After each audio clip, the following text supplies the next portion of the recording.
Hello and welcome to Wisdom Trek. This is Guthrie Chamberlain and I am your guide to wisdom and creating a living legacy. Thank you for joining us for our 7-day-a-week, 7 Minutes of Wisdom podcast. This is day 83 of our trek. Yesterday we determined that all the magic happens between your comfort zone and the danger zone. This is called the learning zone.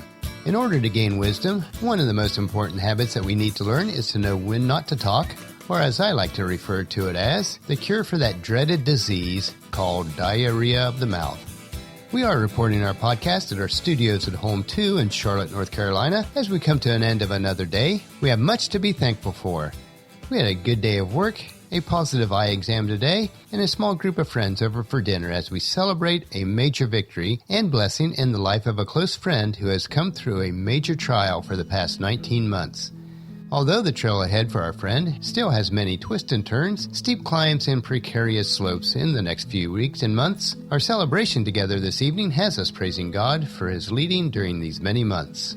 Many of the outcomes of our trek of life are determined by the choices that we make each day. While we cannot always control the path that lies in front of us, as we take one step at a time, we can make the choices that will help to navigate through these trails successfully. As we take each step, we can learn the lessons which each new trail brings to us.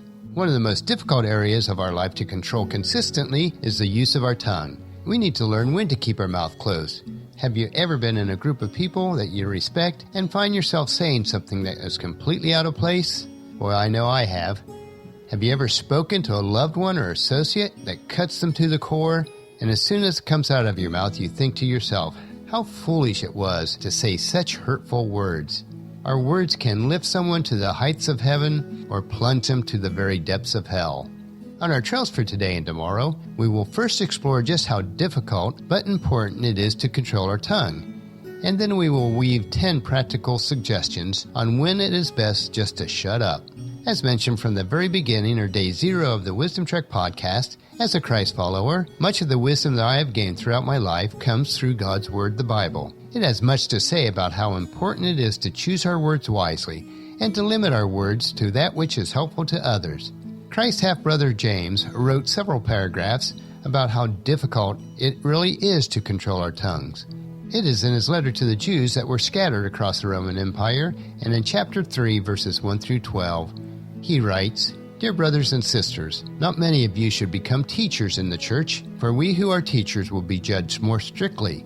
Indeed, we all make many mistakes. For if we could control our tongues, we would be perfect and could control ourselves in every other way. We can make a large horse go wherever we want by means of a small bit in its mouth. And a small rudder makes a huge ship turn wherever the pilot chooses to go, even though the winds are very strong. In the same way, the tongue is a small thing, but yet it makes grand speeches. But a tiny spark can set a great forest on fire. And among all the parts of the body, the tongue is a flame of fire. It is a whole world of wickedness corrupting the entire body. It can set your whole life on fire, for it is set on the fire by hell itself. People can tame all kinds of animals, birds, reptiles, and fish, but no one can tame the tongue. It is restless and evil, full of deadly poisons. Sometimes it praises the Lord our Father, and sometimes it curses those who have been made in the image of God. And so blessings and cursings come pouring out of the same mouth. Surely, my brothers and sisters, this is not right. Does a spring of water bubble out both fresh water and bitter water? Does a fig tree produce olives, or a grapevine produce figs? No, you can't draw fresh water from a salty spring. Wow, if we just read this snippet of James' letters, it would seem like it would be impossible to control our tongues. It is clear evidence that we all suffer from those dreaded diseases called diarrhea of the mouth and foot and mouth disease. Fortunately, what is impossible with humans can be possible with God. While hiking, if you want to see amazing wildlife and birds, you need to be very quiet, which means keeping your mouth shut, even when you want to go on about how much you know about them.